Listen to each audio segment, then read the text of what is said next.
Good evening, good evening, everyone. My name is Bill Edgett. Tonight, Ben will be joining me to go over how we're going to end up running the schedule this year. That's Benjamin Agbanti. Um, he is the creator and founder of Dads Matter 2, and him and I, we managed getting connected through the Canadian Equal Parenting Council and other associated support groups. And he has provided me the opportunity to do podcasts on Thursday evenings, while he has been doing podcasts on Sunday evenings.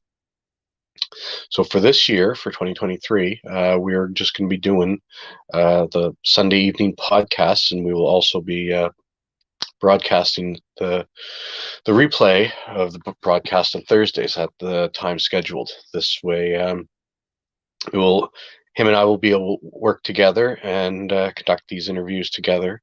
And right now, um, he's got each Sunday booked up right until March. So I'm really looking forward to having the opportunity to interview some of these guests that are signing up, and really excited to try and share some more information and help people this year. I'm very grateful to Ben for providing me with this opportunity and asking me to help out. And I really hope that we can make a difference in some people's lives. As I said, Ben is he is the founder and creator of Dads Matter 2. He has some other groups, and I also help run a number of support groups. One of them is Parental Alienation Worldwide Support Group. I specifically deal with New Brunswick and Nova Scotia, but I am an admin for all the groups, and they are run by Keith Marsalek, who is one of the first people that I found when I entered into the world of alienation, parental alienation. And fortunately for me, I was able to put things in place that helped me to maintain custody and access of my children before the situation progressed on too far. There was a lot of damage that had been done, and still working to get everything resolved today. But without his guidance, information, and support, I don't know that I'd have been fortunate enough to be able to keep my children and maintain joint shared custody in my life. So I'm very thankful to Mr. Marsalek, and I'm trying to share the information that he passed on to me with other people in hopes that I can help them with their situation, and hopefully they can keep their children in their lives. Ben messaged me and said he would be a little bit late this evening and he can only stay for a short time. And again, it's this is his platform and his service, and he's offered it to me to help share some of the knowledge and information I have. And I'm very thankful that he's provided me this opportunity. I've met a few people. A few people have contacted me through this podcast, and if anyone needs help or information, please feel free to message me. I respond to everyone, and I try to provide as much assistance and information as I can to everyone who contacts me. It's not always easy because I am in New Brunswick, Canada, and in Canada, the Family Services Act is different from one province to the other, and each province has their own Family Services Act. So I'm familiar more with New Brunswick. A friend of mine is very familiar with Nova Scotia. He's one of the admins for the group as well, Parental Alienation Worldwide Support Group. And then for the United States, that's a completely different set of laws, rules, and regulations. And Keith Marsalek is very familiar and aware of the legislation in the United States. And again, he was one of the people that first helped me. And even though he is in the United States and his knowledge is basically from the United States, the the family system, family court system, is pretty much the same worldwide. It seems, from all the other support groups that are out there and other groups that I'm part of. and other groups I communicate with. There's Amanda Sillers in Australia. Um, there's a couple of there's a few people in the UK and for Europe. Um, Jan James, the Good Ag Project. There's Oric Robertson in South Africa. There's I can't, I'm kind of running a blank right now, but there's large groups all around the world that are trying to provide support and information to people and families that are going through alienation, and that's what we're trying to do as well. Both Ben and I have been through this process and are currently still going through this process of alienation, and trying to get our lives back on track and provide a good home environment, family environment for our children and their families. The process of alienation is not just an attack on the target parent, but everyone that supports them or everyone that is associated with them.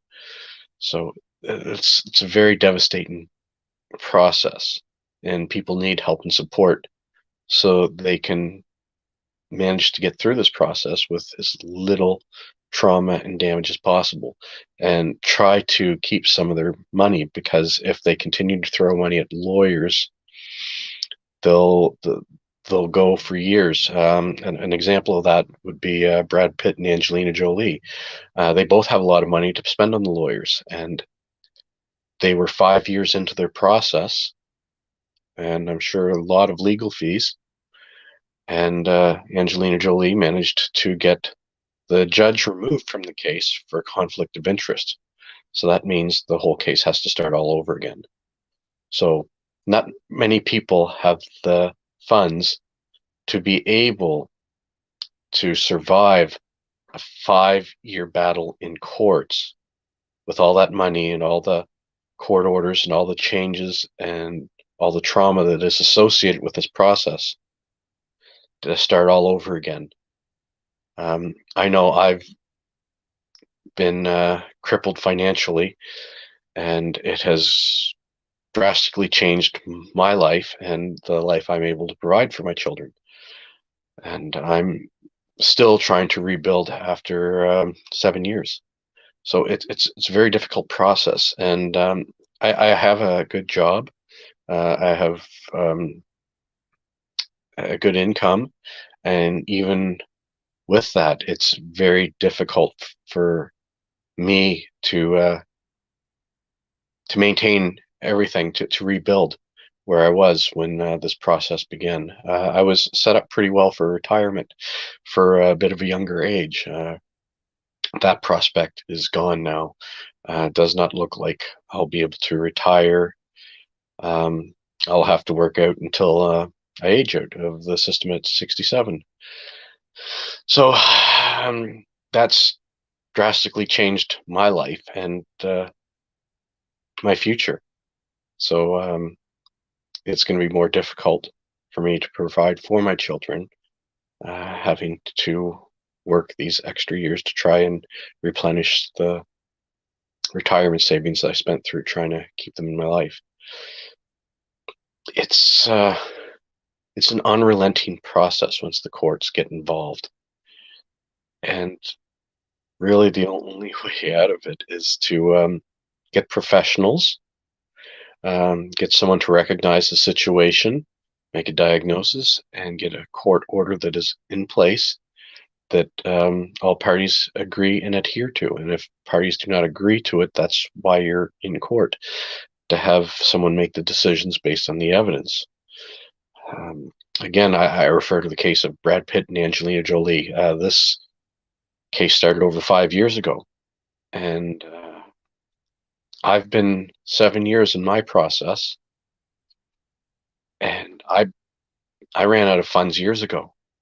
I I went through all the money I had, uh, dipped into my retirement savings, RSPs, everything that I could get my hands on, to pay lawyers to try to keep my children in my life. And once that money ran out, then had I had to sell my home. And when I sold my home, again, money went to legal fees. And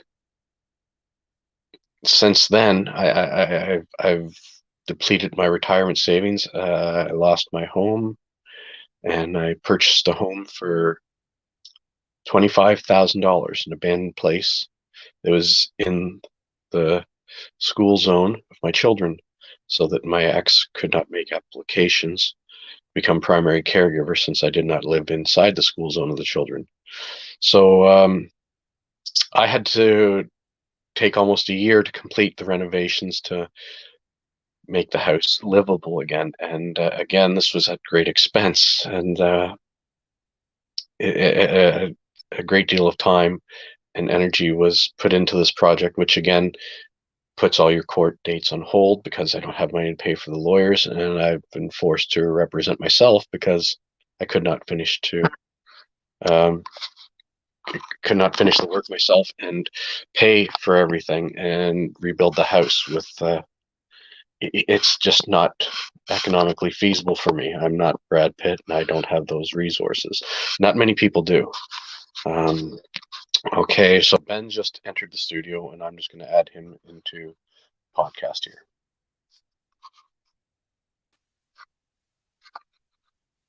Good evening, Ben. How you doing?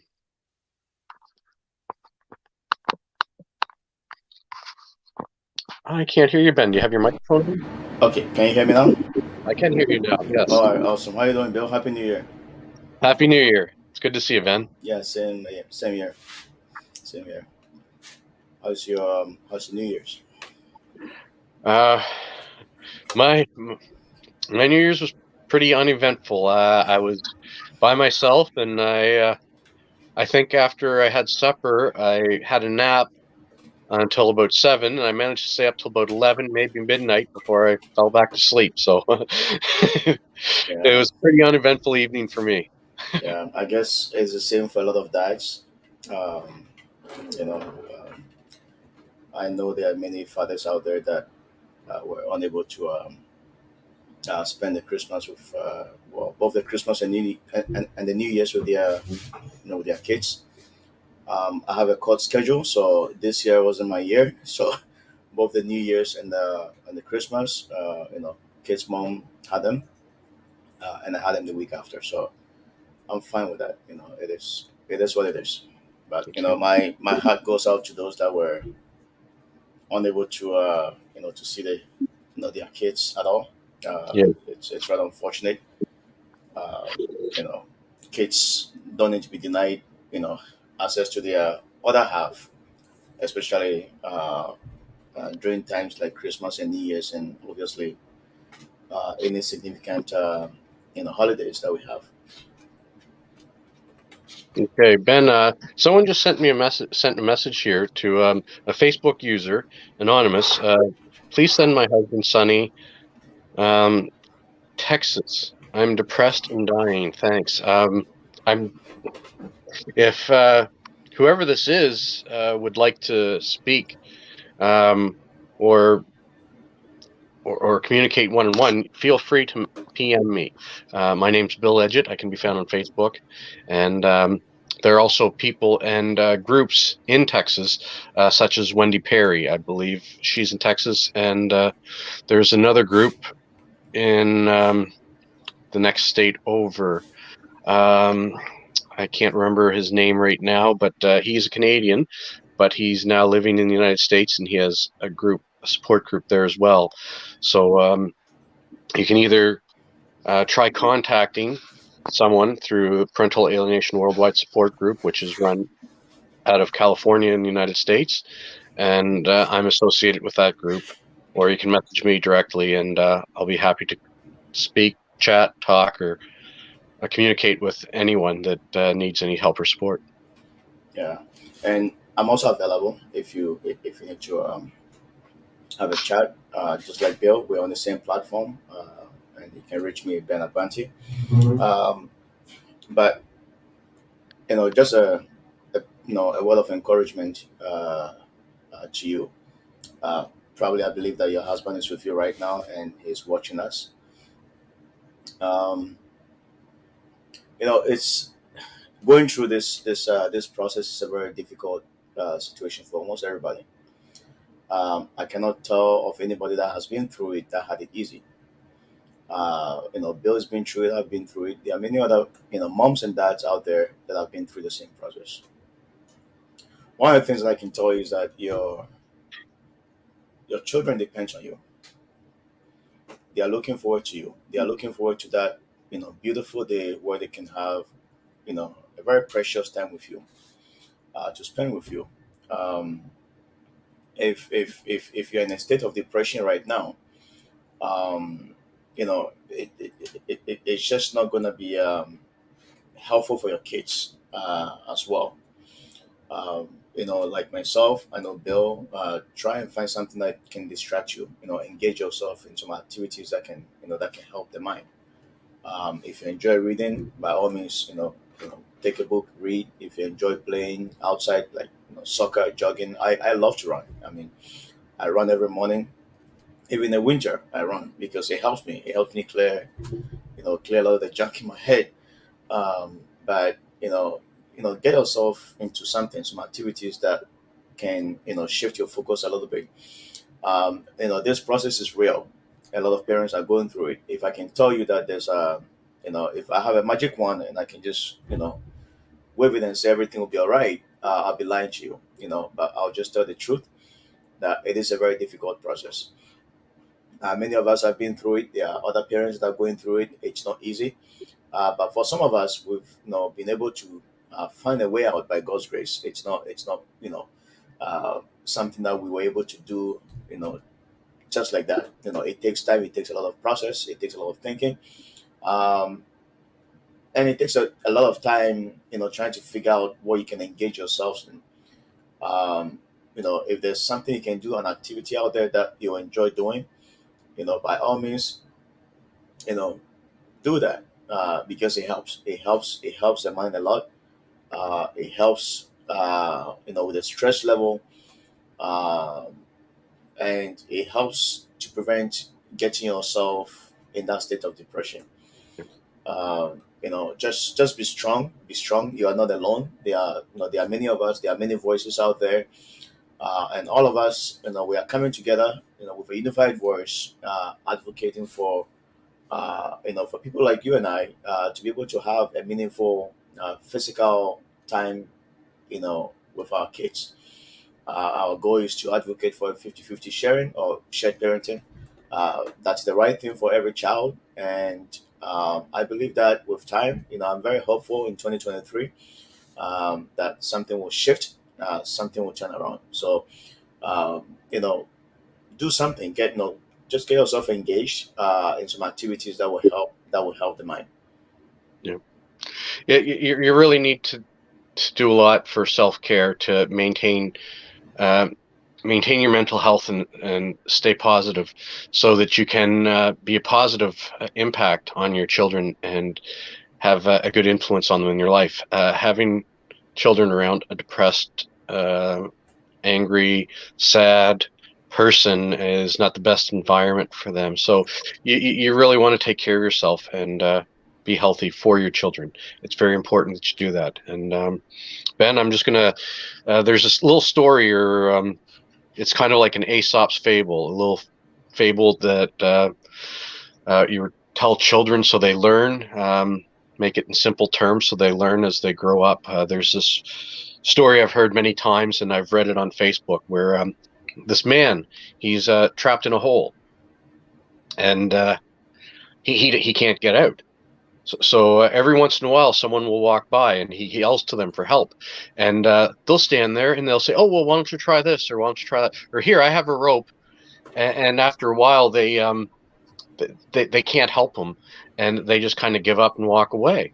And so again, he'll sit there and struggle, try to get out, and another person will come along, and they might provide a little more assistance. They might drop a ladder down to him, and that helps him get so far, but he still can't get out. And then they can't provide any more assistance to them, so they walk away and leave them there as well. And then another person walks by, and they hear him, begging for help to get out of this hole that he's down in. And the other person that's walking by, they see him there down in this hole, and they jump in next to him and said, I know how to get out. I will help you. And that is one of the best little narratives or stories I've ever heard to describe what alienation is like and trying to recover from this process. And Bill, I mean that's a very good story. Every child, irrespective of whether they are with you or not, oftentimes when they are with the other parents, they have this strong desire to be around the other parent. Yes. Um, Even though they are not able to express themselves, and sometimes they are not able to do that out of fear, because of the fear that has been instilled in them. Um, but they have that desire. They have that strong desire to be, you know, to have that emotional connection with the other parents. You know, and I just on your story, if if there's a child out there that you think that the child has forgotten about you, I can confidently say that that's not the case. No. Deep inside their hearts, they know you're out there. Deep inside their hearts, they want to be heard. And the more you keep pushing, the more you keep fighting. I'm not saying physical fighting, but you know, just speaking out and exposing the injustices and unfairness in the system. It's not, see, at the end of the day, just like your story shared, it's not about we the parents, right? It's not about mom's right or dad's right. It's about the child's right. The child has more rights than you and I do. And we all have a responsibility to to be there for them. So um, if you believe that your child is not uh, you know being able to have access to you, and just I can confidently say that the child most likely thinks a lot about you and thinks about that day when he or she wants to have that beautiful moment with you. Yes. Yeah, children naturally rely on their parents to develop. Humans are uh, have one of the longest periods for children to develop and grow to where they can look after themselves. If you look at animals out in the wild, it's a very short period. They are dependent on their parents for a very short period before they're off on their own and have to live their own life.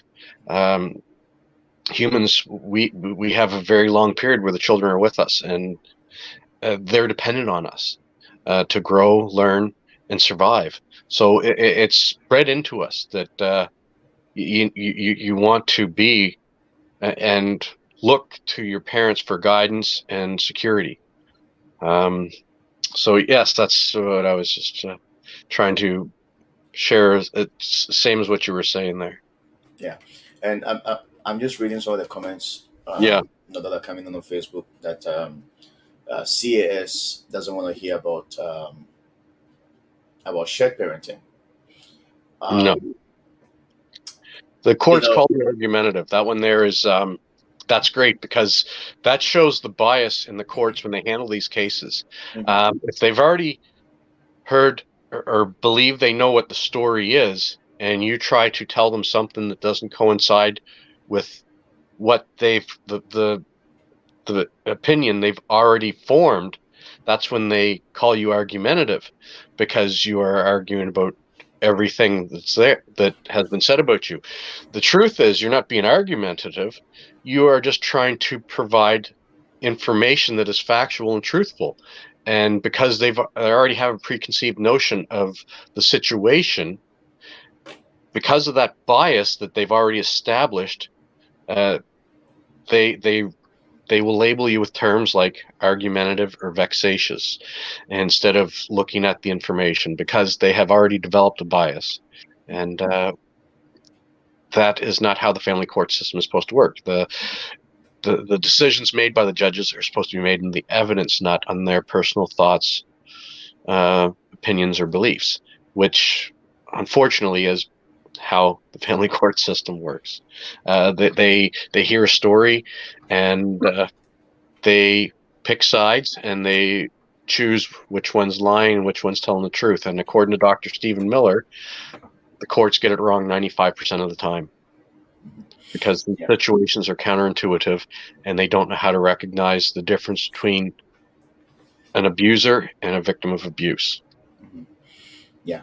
And I'll share my experience with CS. I remember, sometime about 2 years ago or three. No, actually about 4 years ago. I was accused of, possessing a firearm. Um, and so CS got involved. The police got involved. My Yeah. home was raided. My neighbors were all freaking out because there were tons of police on the road. Lots of uh, you know, uh, dogs, and people were terrified. Yes. They broke into my house. They searched the house. They found nothing. Hmm. Um, and interestingly enough, around that same time, we had filed, uh, some uh, court documents. Yes. And so when those documents came, and with all that was going on, those CS people initially they started testing me.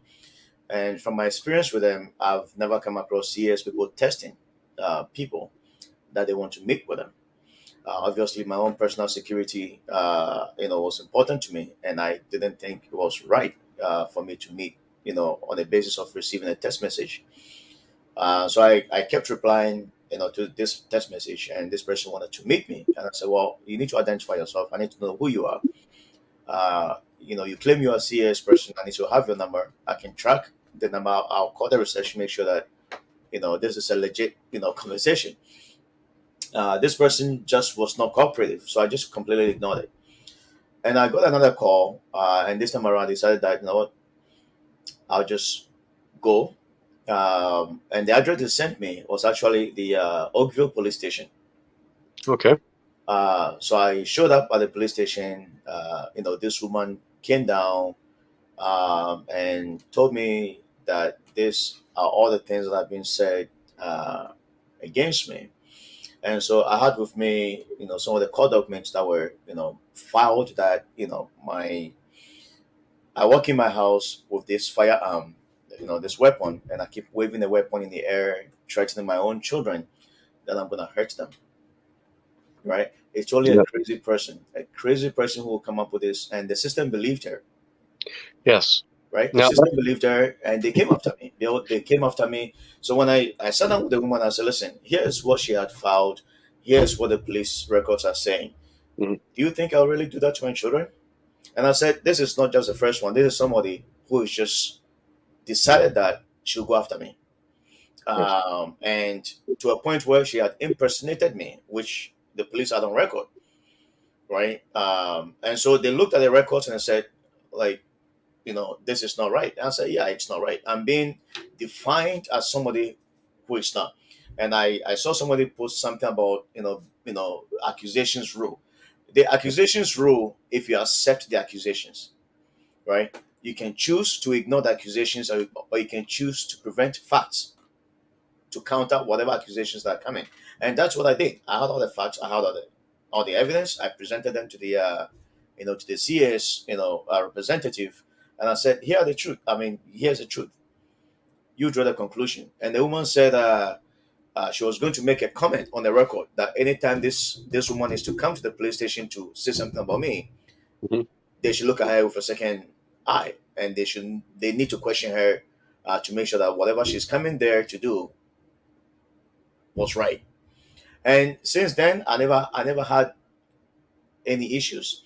No. And so if you, I mean, the going through this process, you'll be accused. Believe me. Uh, you will see a lot of lies. You'll be, you you'll hear a lot of things that you haven't done. You'll be Okay. accused of things that you have not said. Um, but all in all, make sure that you keep your records. I learned how to keep records. Keep your records, because those records will come to justify um, you know, they will justify you. They will actually redeem you from all those accusations. But if you choose to let the accusations stand, they will stand. If you choose to fight it and defend it with the evidence, the facts that you have, obviously, you know, you'll come out victorious. So, CS, my dealing with CS hasn't been bad. Um, it comes down to presenting, facts, Mhm. and not being nervous. The moment you're nervous, they think you've done something wrong, right? You just have to be bold and strong, and just be open, just be truthful. I mean, they are human just like us, and they know when somebody's not being truthful. They know that, sometimes the system is biased, like somebody said, and if you don't get the right person, obviously that label will stick for a while until you get the right person. So the system really needs to change because it is too easy for someone to make false accusations Yeah. and have it destroy a person's life. I was involved as a scout leader for Scouts Canada, and I was accused of harming my own child. Um, this false report was made to both Child Protection and the RCMP. So an RCMP officer showed up at my home to interrogate me, told me he was investigating me for abusing my son, but I was more aware of the law than he was regarding these matters. And when he left, he told me he was not investigating me for assaulting my son, um, and would not take a report from me. So he drove away and did not take any information from me, did not mark down any of the information I provided him. Went back to the police station and called Child Protection and passed on the information verbatim that was told to him a couple hours prior by my ex. So, Child Protection Services in the province of New Brunswick received two identical reports of me abusing my son, and that was on a Monday afternoon, about 4:30. I believe the call was made to the RCMP. I don't know when it was made to Child Protection. I have the records. I don't remember the time, but by Friday afternoon of that week, my ex had sole custody of the children. I had lost custody of my Wow. children pending the outcome of an investigation, and this was the third investigation I was the subject of based on reports that she had made to other parties who passed on the same information to Child Protection. And of course, now they've got two or three or four or five different stories from Child Protection, social worker, a therapist, all these people who believed the story, the lie that they were told, but they passed it on.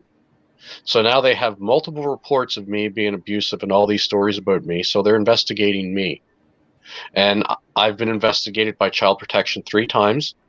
One of the social workers who investigated me um, couldn't close out his investigation because to do so, he had to physically see me interact with my children to make sure that they weren't afraid of me and that we had a healthy relationship. And at that time, I wasn't allowed to see my children unless supervised by my parents or another party who was allowed to be there as someone to observe me while I had visitation or any time with my children. So because of that, he couldn't close the file, and he offered to testify for me and provided me a letter saying he would close the file, but he couldn't because of the stipulations in the court order that was in place. He didn't have any concerns about me, and he put that in the letter, and he offered to come testify at court for me, so I could get my children back. Now that was, I believe, that was the first investigation.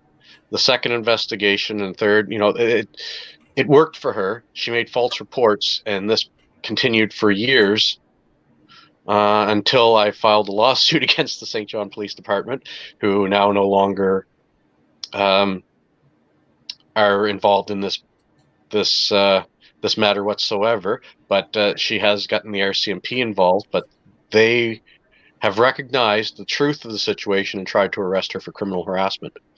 Um, so this process is still ongoing. It's very abusive. I'm making a documentary about it, and I'd love to have it out and share this information, but I filed a lawsuit against the St. John Police Department for my unlawful arrest and illegal detention back in 2016. So I filed my lawsuit in 2018, and that is still currently active, and I am representing myself in that matter. I'm supposed to be back in court on January 24th this month on that matter. So there's still a lot of things going on. I have a lawsuit against the province of New Brunswick and Child Protection for failing to recognize the diagnostic indicators of child psychological abuse I've provided to them, because they don't have anyone in the entire province of New Brunswick that has the ability to make a medical diagnosis or clinical diagnosis of child psychological abuse. So that's like going to a nurse to read your CAT scan to determine whether or not you have a brain aneurysm, you have a burst blood vessel in your brain. The nurse doesn't know what she's looking for because she's not trained or qualified to recognize it. And that's the same with me presenting all this evidence that I have to Child Protection. No one there is qualified to recognize the information I've provided them. So they're being negligent because my children have and are being subjected to psychological and emotional abuse, but no one there recognizes it as such. And they say go away. So they're failing to intervene and help protect my children. So. Wow. And Bill, when this officer showed up, the RCMP officer, I hope you were able to get his badge number, because that's something Well, that most people don't know.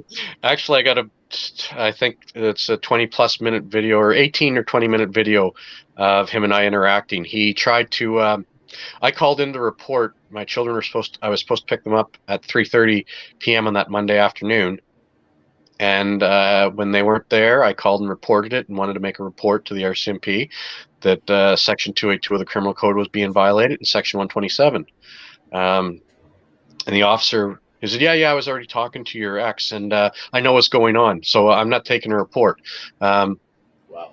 Yeah, and he anyway, I called to get the supervisor, and about 7 o'clock at night, I returned home because I had gone to visit with my parents because I was upset and I was alone, and they were expecting to see the children, and I didn't get to pick them up. So I was with them till about 6:30, and then I returned home about 7. And across the street from my home, there's a parking lot for a walking path, a walking trail, a little Blueberry Hill, it's called. So before I pulled into my driveway, I noticed the front end of the RCMP vehicle in the parking lot, almost directly across the street from my home. So I put my car in park, and I put my phone on and started recording because he pulled out in front of me, and I recorded the entire interaction from that point to when he left. Wow, that's good. That's Yeah. good. And unfortunately, like a lot of people don't notice that any contact you have with them, you always have to make sure that you have a footage, or you get their badge numbers. Once they are mindful that you are asking for this information, um, they always want to treat you right because they know it to come back and bite them in the back. Yeah. Um, Go ahead, Bill. Yes, well, one of the things you should do when dealing with an officer in a situation like this and you're having difficulties and they're not responding to you is to ask for their supervisor. And they'll either have a supervisor call you or one will respond to deal with you personally. Yeah, you're right. You're right. You're right. I'm just looking at the comments that are coming through. It says the court they didn't want photos or videos. Yes, and Um, there's a reason for that. The courts, they're not interested in hearing anything from the past, or they've already made a decision in the matter. They've already created their bias. A narrative has been created, and they don't want to see it because they've already made up their mind. They don't want to know the truth. They've already been provided a narrative that they believe, and they believe that this information you're trying to provide them of the truth, there's real evidence of what actually took place. They call you argumentative because you're trying to present that evidence, and then they say they don't look at it. So if it doesn't get onto the court record, they don't have to make decisions on it. which is how they abused the legal process. And that's this is the same situation in case after case. I'm currently working on 2 documentaries right now. I've been working on mine, Parental Alienation in the Family Court System, and there were a number of people who wanted to take part in this, and I didn't want it to just be about me and my story. I wanted to have it about other people. But most of the other people that agreed to take part in this have been so abused by the court system that they're now afraid to take part in this. But I'm still going to go forward, and I'm going to share everything that they've done and show how they do. They cover this up, and one of the things is the videos and they say we don't accept them. It needs to be verified. Well, you can take it to a recording studio and have it authenticated and submit it as evidence, because it is evidence, and it has to be provided in that format. And that's the reason they're saying they're not going to take it. They're basically abusing the legal process and abusing their knowledge of the legal process to abuse you. That's part of one of the lawsuits I have coming up against the province of New Brunswick and Child Protection, and that's the civil tort of abusive process. I'm not a lawyer. I'm not.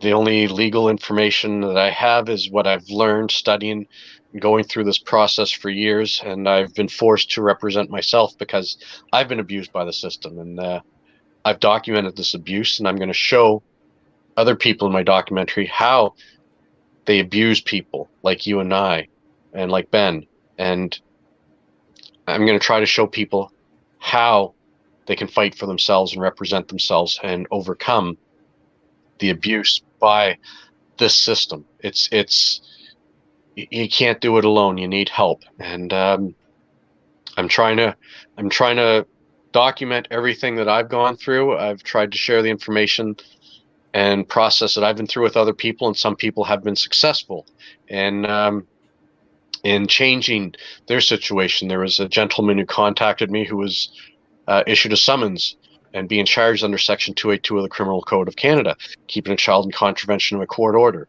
In less than 6 months' time, he made it into court, collected enough evidence to provide to the court to have the criminal charge against him thrown out, and for the family court to award him joint shared custody with final decision-making ability for life. So he was basically awarded sole custody of the children because of all the lies that were documented by the RCMP and that led to his criminal charges.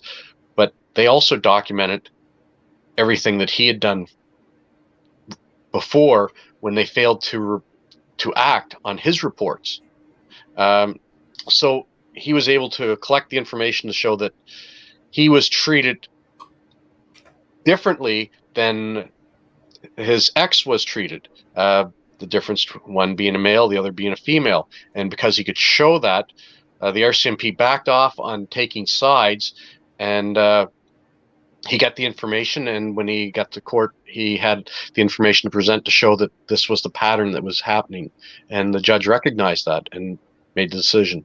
So it's you need to know how to get out in front of the situation, because once it starts, it's like a snowball and keeps gaining momentum and getting bigger. And that's the biggest thing. You gotta learn to recognize this is happening and what's going to happen next, so you can try to prevent it from getting out of control. Yeah, one thing that blows my mind though, that it's only in the family court that somebody can lie so much and get away with it. There's supposed to be a system that is fair, a system that is just, a system that is there to create equal justice for everybody. Well, that's I don't see the difference between the criminal court and the family court. In the criminal court, you can you can lie, you can deceive, you can get some time behind bars. In family court, I mean, I can pull all my court records, Bill, yeah. And I can highlight every single lie and provide evidence, to counter every single lie. Yep. Yet, people get away with it.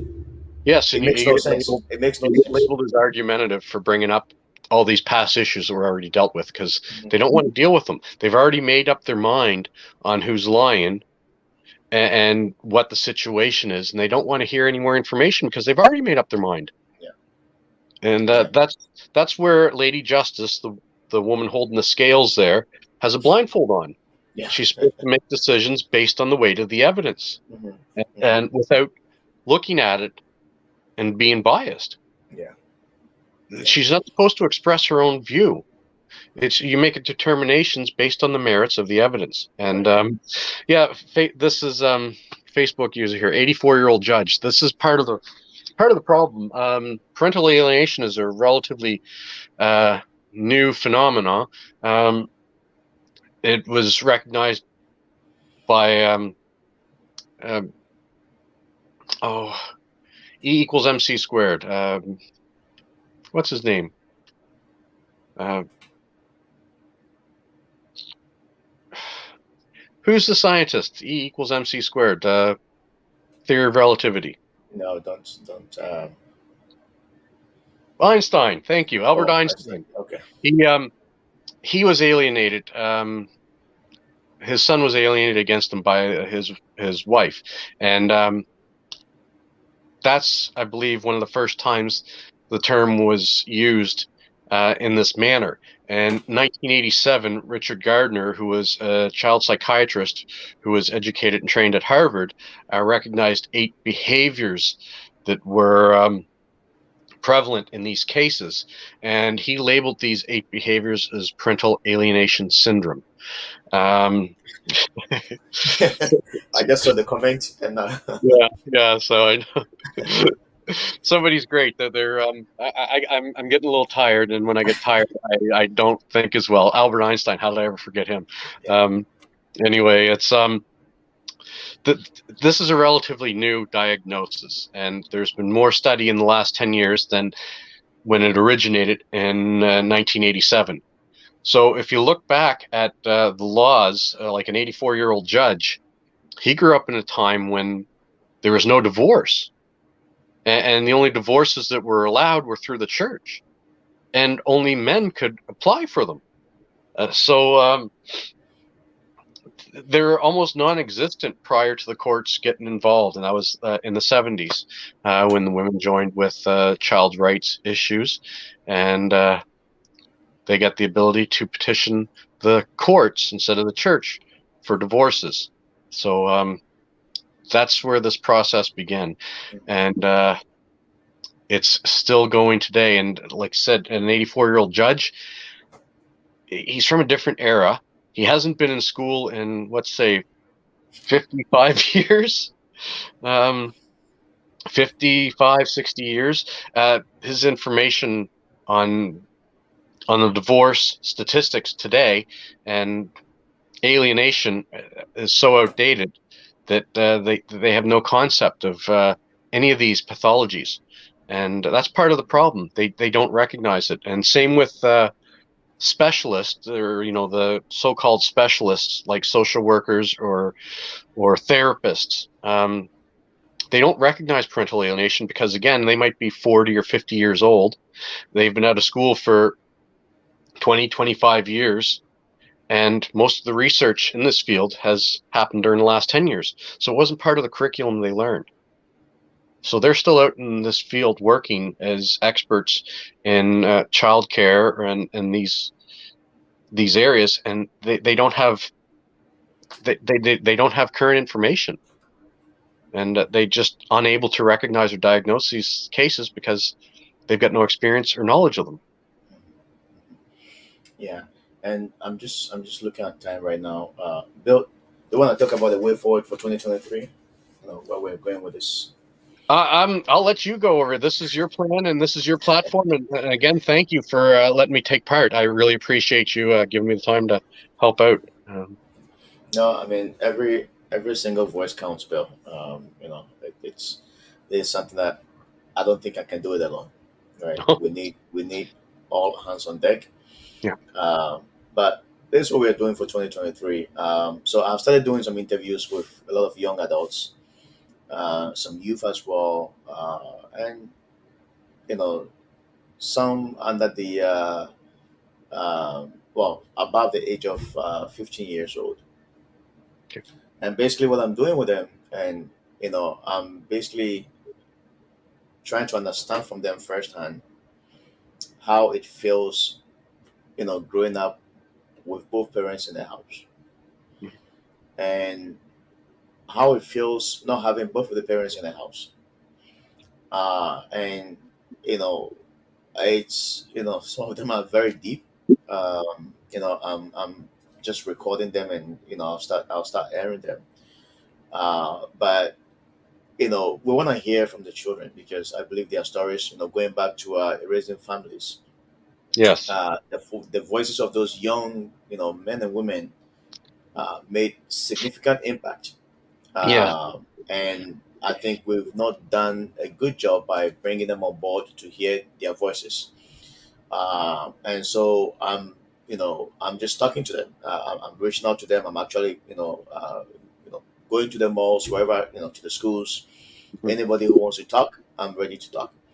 Um, and we can do the same thing in New Brunswick. I know, Kelsey is also available. I mean, if there's a way for us to just bring them on uh, online, we'll not go live for them, but we'll just record it Mhm. and then most likely edit and then broadcast, because some of the things that they share are very deep and sensitive.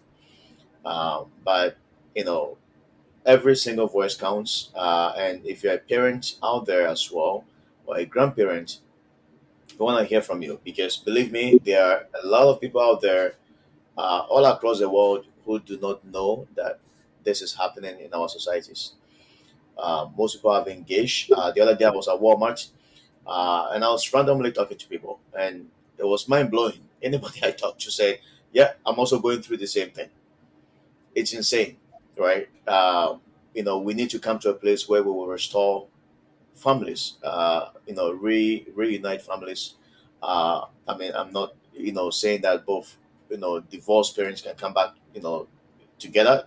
I mean, it happens, and if that happens, kudos.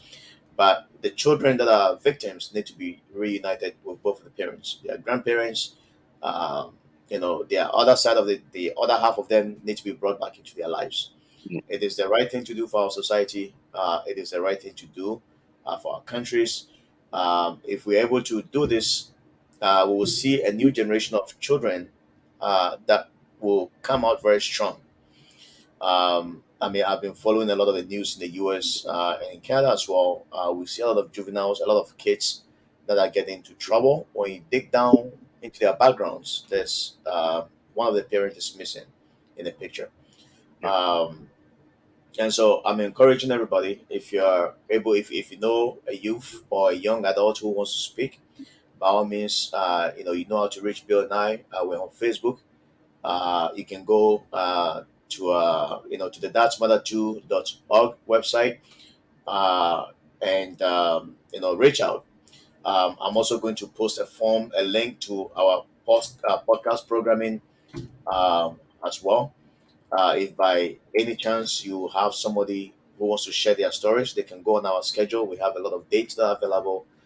They can pick a date that works for them, and then they can come out and share their stories. We want to hear. I mean, the more we share the stories, the more of an impact it makes on our societies. We can't be silent anymore.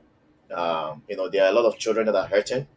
There are a lot of parents that are hurting. A lot of grandparents that are hurting. We can't be silent anymore. We just need to be vocal. We need to speak out. And let's just get the stories out. Let's just get the stories out. Everybody has a very unique story, and each of those unique stories make a difference. Yes. And yeah, again, like Ben was saying, the children are really the innocent victims throughout this whole process because they have no say in anything that's happening to them or what's going on. The courts get involved and they think they know how to make decisions in the best interest of the children. And all they're trying to do is use legal knowledge to divide things because they think that's the best, and it's not. It's been proven by experts that having both parents in the children's lives, even if the parents do not get along well, and in cases like that, it's best to have a parallel parenting instead of a co-parenting process put in place where there's communication through uh, uh, text or email. There's a few apps that are ordered by the court for the parents to Yeah. communicate. So there is no hostility back and forth, and all communications are documented. So it helps to keep these cases a little more civil.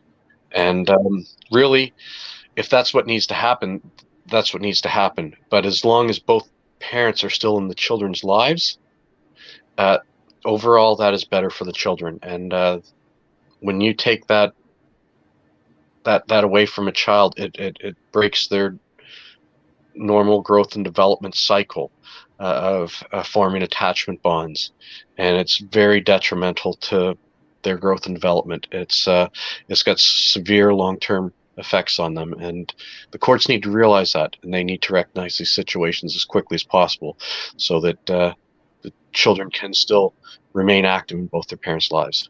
Yeah. And just talking about that app, Bill, I use an app called Applos. Yes, um, and it's very good. But I find that sometimes the other party will send emails, which I note as well, because it's a contempt, right? yes, So you just have to stick by the book. If you're using that app, make sure that you stick by the app. You can't delete anything from the app. Whatever you write on the app is final. You can't change it. You can go back and but it's a very good app. I mean, it puts everybody in check. If I may say. Um, but somebody was saying that just a quick one, that the system doesn't want to hear about ESP. The courts and CS. yeah, Um, you know, I remember bringing ESP to my lawyer. My lawyer throughout was advocating for me to have shared parenting, but for some reason he backed down, right? And was basically giving to me what the other side, were proposing, which I didn't go for. But here's the thing: um, if we're able to make ESP a political issue, things will turn around. I mean, there are a lot of issues on the table, and nobody seems to pay attention to ESP. Nobody seems to care that it's affecting, the absence of ESP is actually affecting children the most. Um, and if they are not paying that much attention to ESP, then that means that they don't care about the children. All they care about is pushing money, into the system for one party, to basically benefit from in the name of the children. But what the children need is ESP, equal yes, shared parenting. That's what the children need. The children need to have, physical access to both parents. In the absence of ESP, our children will continue to be emotionally broken. They will continue to be stressed and depressed. They will continue to be, rejected in our societies. If we truly care about these children, ESP is the solution. yes. Um, for the Facebook user who posted this message, please feel free to reach out to me, and I'll take the time to speak with you and hear about your case, and see if there's anything I can do to help, or any information I can do to provide you. That I'm so sorry for what you went through, and I'm familiar with the lawyer not properly representing you, because again, you're just one client, and they don't know you, and they don't know whether you're lying or the other party's lying, and they don't really care. They just want to dump some information in front of the judge, let them make a decision so they can walk away and take their money. So it's sad, but that's basically how the system works. And sorry to you go right ahead there, Ben. I just wanted Yeah, to. no, I was just gonna say, if anybody needs any information, I mean, we have a website, that's mother2.org. You can go there. If you have any other information that you want to share, or any document that you think would be relevant to parents going through this, by all means, you can send it to Bill and I. We'll make sure that we will publish it on our website as well. If you have any peer review materials or any documents, you know, whatever you have that you want to share with the public and you need a platform, by all means, we'll be able to have that on our website to share with with parents. Okay. Um, yes. Again, Ben, thank you for allowing me to take part in these sessions with you, and I'm so happy that you've you've given me this opportunity, and I'm so happy that you moved forward yourself and started this whole process. It's a big undertaking, and I'll help you as long as you're willing to go forward with this. So I'll be here with you. Yeah, thank you so much, Bill. I truly appreciate all your help. This is not a fight for one person; it's all of us. And Yes. I truly appreciate. I appreciate you. I appreciate Kelsey. I appreciate Paulette McDonald, who's been heavily involved in this. For the past years. Glenn Sheraton. I appreciate you as well. I call them heroes in the fight for shared parenting. And we are in this together. A victory is a victory for all of us, not just us, but more importantly for our children, who are now the victims of parental alienation. Thank you so much, Bill. I truly appreciate you, and thank you so much for all your support. Thank you, Ben. All right, so we'll be back on Sunday. We have a lot of programs lined up for the.